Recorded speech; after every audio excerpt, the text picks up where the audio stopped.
안녕하십니까. 김치앤칩스의 손민입니다. 제가 잠깐 짧게 김치앤칩스에 대해서 약간 인트로를 갖고요. 그 다음에 엘리엇이 나머지 프레젠테이션을 진행을 할 거예요. 김치앤칩스는 일상의 재료하고 기술을 섞어서 미디어 아트 인스톨레이션을 만듭니다. 재료라고 하면은 이제 보시겠지만 때로는 거울이기도 하고 때로는 실이기도 하고 때로는 나무이기도 하고요. 그러한 재료들이 기술과 섞이고 시간과 공간하고 또 어우러지면서 실은 저희도 상상할 수 없는 굉장히 아름다운 작품들이 결과물로 나오게 됩니다. 오늘 이 자리에서는 저희가 그렇게 만들어가는 작품의 과정, 그 다음에 만들어진 예상 밖의 결과물들을 여러분들하고 공유할 거고요. 한 가지 실은 저는 되게 종종 말도 되지 않는 영어로 외국에서 우연찮게 프레젠테이션을 하곤 합니다. 근데 그렇게 말도 되지 않는 영어로 프레젠테이션을 할 때 관객들의 인내가 실은 제 프레젠테이션을 굉장히 성공적으로 이끌어요. 그래서 오늘 엘리엇이 굉장히 말이 되는 본토 영어로 프레젠테이션을 할 텐데 우리가 또 좀 본토 영어에는 약하지 않습니까? 그래서 여러분들의 인내가 조금 필요하고요. 그 다음에 실은 저희가 뒤에서 얘기한 건데 오늘 이렇게 좋아요 버튼이 있는 줄 알았으면 끝까지 한국말로 했을 텐데 좀 안타깝습니다. 아끼고 좀 눌러주시고요. 그 다음에 김치앤칩스의 엘리엇 우즈가 저희 작품을 좀 설명해 드리겠습니다.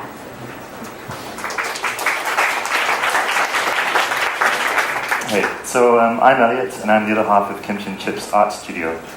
Since 2010 we've had a studio in Geumcheon, southwest of Seoul, and we've been creating works that have toured around the world. We generally work with light and physical media.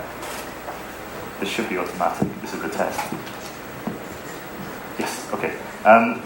We've been friends with the VINCI project for a very long time, since 2013 when we showed this project, which is Line Segment Space. And then the following year in 2014, Millie became the artistic director when the Da Vinci project then became the Da Vinci Festival.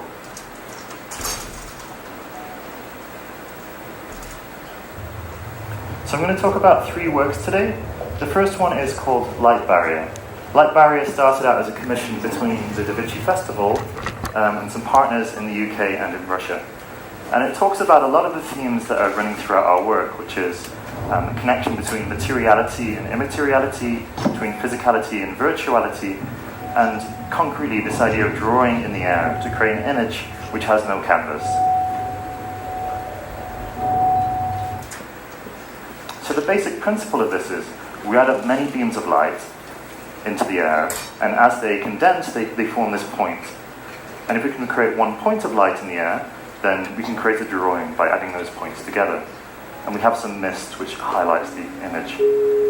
And here in the second edition we can see this apparatus of mirrors which brings those beams of light together.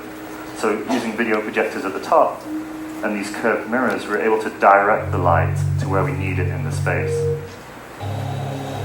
So drawing in the air is about trying to create images which are outside of the traditional forms of image within artistic practice, but also to try to redefine what viewing is. What does it mean to view an image when you have these different constraints, when you have this different perspective?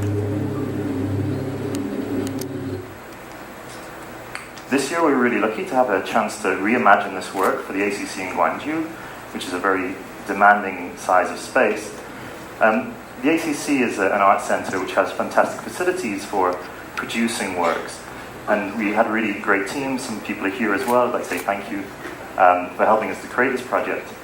There was many new creative workflows we had to invent to make this possible, many new styles of computational algorithms to build this structure within the short time that we had available.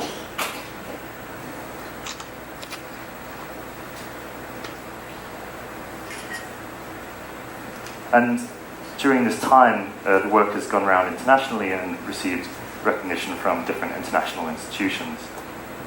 The second work I'm going to talk about is called 483 Lines. In an analog television set, instead of having square pixels which represented the image, you'd have 483 fuzzy lines. And a visual format, it represents an image, but it also always represents itself. So we try to magnify this experience of viewing the television image by making this image 16 meters wide and then folding it into the space of the gallery. And these infinitesimal lines we can project onto individually, which allow us to create volumes of light in the space.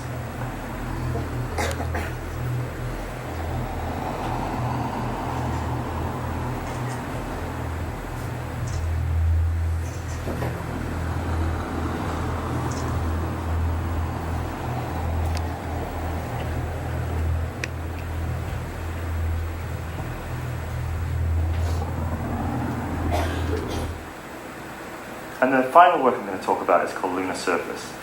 And this work is a little bit more conceptual. We start with an imaginary moon. We always think of the moon as a reflection of our reality. So we have this digital moon from a different reality. And then we have a cloth that passes through it. And then we project wherever that cloth touches that moon. And using long exposure photography, we combine all those moments together to reveal the complete moon. So the result is a photograph, not an installation. We had the opportunity to create this project last year in the Bucheon Sogakjang, and the space, which is defined by decades of dirt, we introduced this virgin white silk into the space to help rebirth it. And in contrast to kind of the absence of meaning and activity in this space, since it was abandoned, we can create this fragile moon.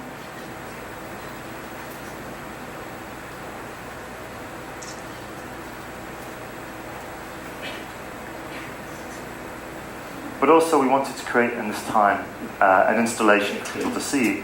So in the main chamber, which is this 40-meter tall concrete bunker, we introduced one of these flags of fabric so people could view the installation and try to see for themselves how this moon is created.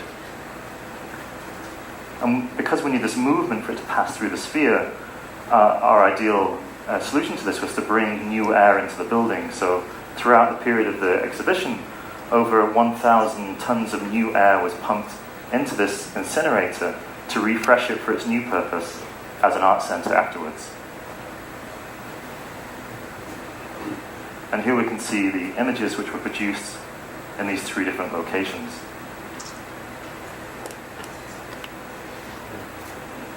And here is the way you see the installation. You step out onto a balcony into this concrete bunker, and you can stand face to face with this monumental fabric. We have many ideas we're designing to create over the coming years, many of which are more using sunlight or natural materials like water rather than technical optics.